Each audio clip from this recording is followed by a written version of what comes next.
USA Radio News with John Hunt. Power was restored to the heart of New York City after a major outage impacted an estimated 72,000 plus customers, mostly in Manhattan's Midtown and Upper West Side. Con Edison said it completed power restoration to all customers on the west side of Manhattan, and the last of the 6 electrical networks is back in service. Speaking to reporters, Mayor Bill de Blasio said investigators were still trying to determine what caused the outage, but he said officials now know that terrorism is not to blame. The investigation is going to look at the root cause, but I want to say up front, the one thing that we are as certain as we can be at this moment about is this was not a cyber attack, and this was not an act of physical terrorism. Federal authorities have confirmed there was no evidence whatsoever of nefarious activity in that situation. Listen to us online at usaradio.com. This is USA Radio News.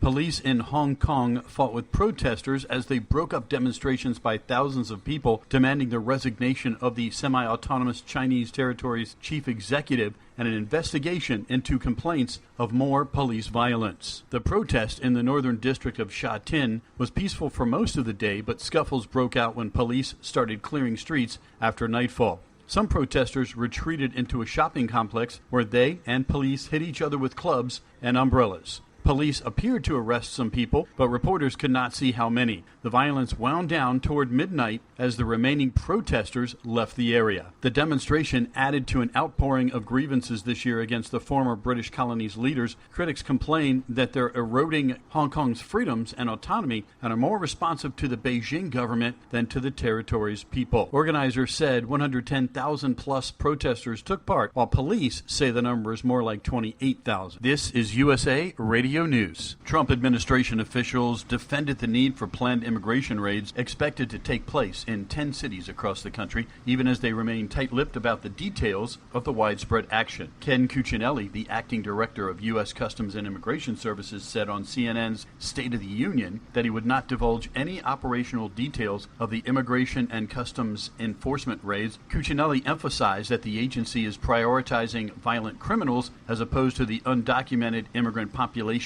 in general. While it was unclear whether the planned raids were underway in certain cities, New York City Mayor Bill de Blasio tweeted that his office received reports of, quote, reportedly unsuccessful ICE enforcement actions in the neighborhoods of Harlem and Sunset Park. Volunteers handed out flyers in those neighborhoods, and de Blasio's office put out this public service announcement playing on radio stations throughout New York. Immigrant New Yorkers, you have rights if you're approached by ICE. You have rights in your home. You have rights on the street or in public. You have rights if you are arrested by ICE. For free and confidential immigration help, call Action NYC at 1-800-354-0365. Meanwhile, community organizations began to make preparations in other cities for the expected raids. In Houston, a string of churches opened their doors for anyone wanting to take refuge. The churches also assembled supplies to deliver to families too afraid to leave their residences for groceries or other necessities. For USA Radio News, I'm John Hunt.